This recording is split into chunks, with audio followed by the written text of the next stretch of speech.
Assalamualaikum warahmatullahi wabarakatuh. Perkenalkan, nama saya Anita, mahasiswa dari Fakultas Kesehatan Masyarakat, Konsentrasi Kesehatan Lingkungan, Universitas Halu Oleo Kendari Angkatan 2018. Baik, pada kesempatan ini saya akan membahas mengenai praktikum gizi, yang dimana ada tiga poin yang saya akan bahas. Yang pertama yaitu antropometri, yang kedua food recall, dan yang ketiga semi food frequency questionnaire. Langsung saja, yang pertama yaitu apa itu antropometri. Antropos artinya tubuh dan metros artinya ukuran. Jadi antropometri adalah ukuran dari tubuh. Dari definisi tersebut dapat ditarik pengertian bahwa antropometri gizi adalah berhubungan dengan berbagai macam pengukuran dimensi tubuh dan komposisi tubuh dari berbagai tingkat umur dan tingkat gizi. Berbagai jenis ukuran tubuh antara lain berat badan, tinggi badan, lingkar lengan atas, dan tebal lemak bawah kulit.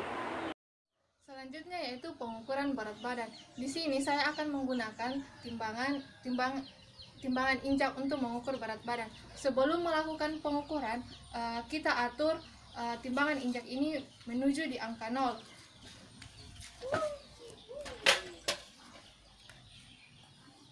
Kemudian responden naik di atas timbangan injak dengan posisi badan tegak lurus dan pandangan ke depan. Selanjutnya, setelah kita mengetahui hasil berat badan dari responden, catat dan dari berat responden. Baik, di sini saya akan melakukan pengukuran tinggi badan. Pertama yaitu responden berdiri tegak di depan dinding. Sebelum kita melakukan pengukuran, responden harus melepaskan apa yang dia pakai seperti jam tangan, alas kaki, dan memegang handphone. Kemudian untuk mengukur tinggi badan responden harus berdiri tegak di depan dinding. Kepala, panggul, dan tumit harus menempel di dinding. Kemudian tarik alat pengukur tinggi badan.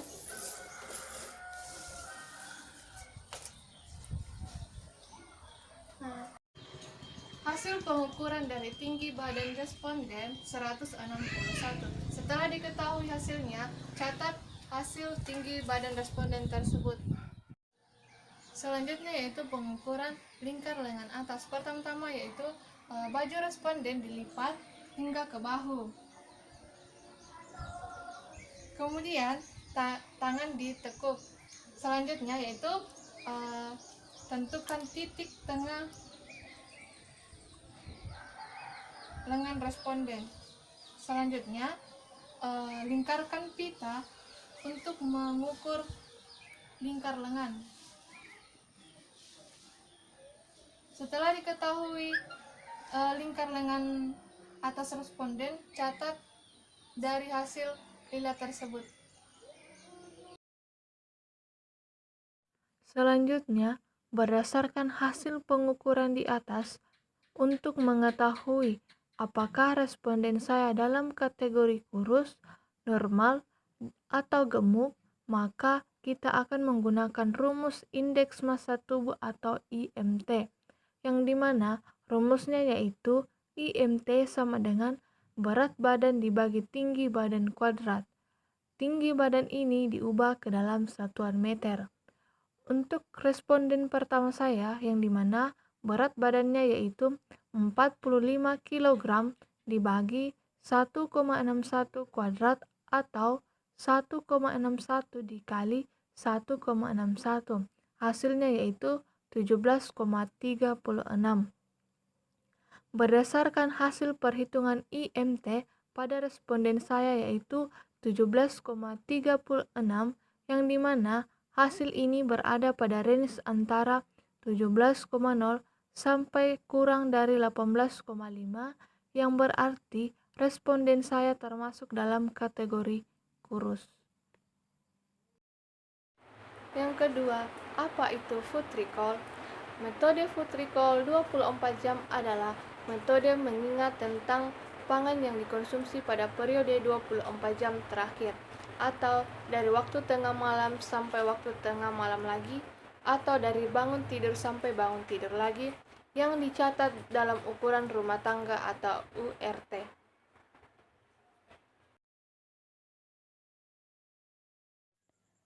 Wawancara food recall. Wawancara ini dilakukan selama 2 hari. Maka dari itu, wawancara ini untuk mengetahui apa saja yang dikonsumsi responden dalam per hari. Yang ketiga yaitu apa itu semi food frequency questionnaire. Metode semi frekuensi makan atau food frequency questionnaire adalah metode yang difokuskan pada kekerapan konsumsi makanan pada subjek ditambah dengan informasi kuantitatif jumlah makanan yang dikonsumsi setiap porsi makan. Metode ini biasanya digunakan untuk studi awal fortifikasi zat gizi tertentu pada bahan makanan yang potensial sebagai wahana. Selanjutnya, prosedur FFQ kualitatif yang pertama yaitu membuat daftar bahan makanan sesuai dengan pola konsumsi populasi setempat. Yang kedua, dari daftar makanan tertentu, kelompok makanan, mintalah responden untuk mengidentifikasi seberapa sering mereka biasanya mengkonsumsi makanan setiap item atau daftar makanan. Yang ketiga, kategori untuk frekuensi makanan yang tersedia per hari, per minggu, bulanan, dan tidak pernah. Responden memilih kategori sesuai dengan frekuensi konsumsi setiap item makanan yang dipilih dan mencatat jumlah setiap kali makanan yang dikonsumsi responden.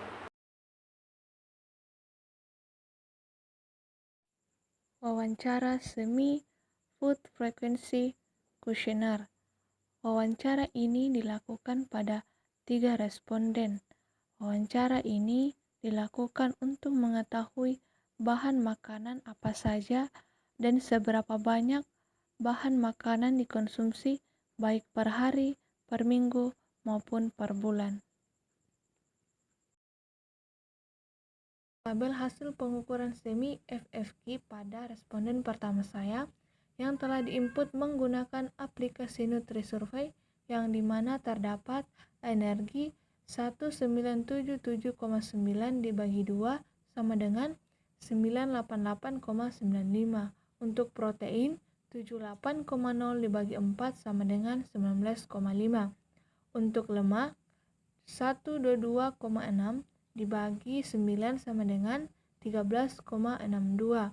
Untuk karbohidrat 153,9 dibagi 4 sama dengan 38,475.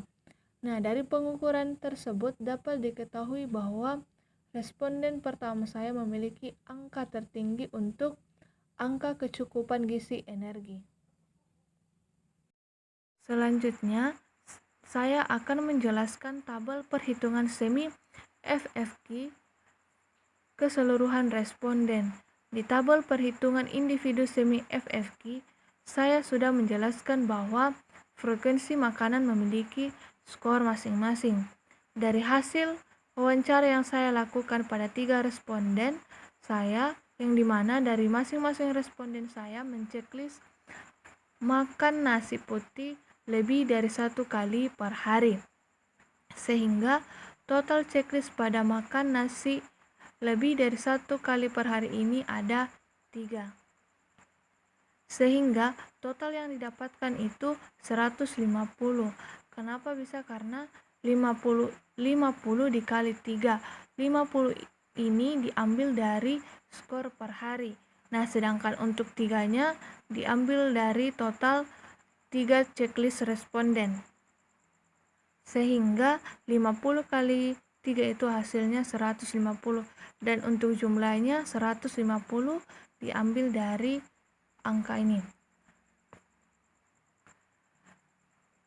Ini dilakukan sampai pada daftar bahan makanan yang terakhir. Setelah diketahui jumlah daftar makanan ini, kemudian ditotalkan semuanya sampai mendapat angka.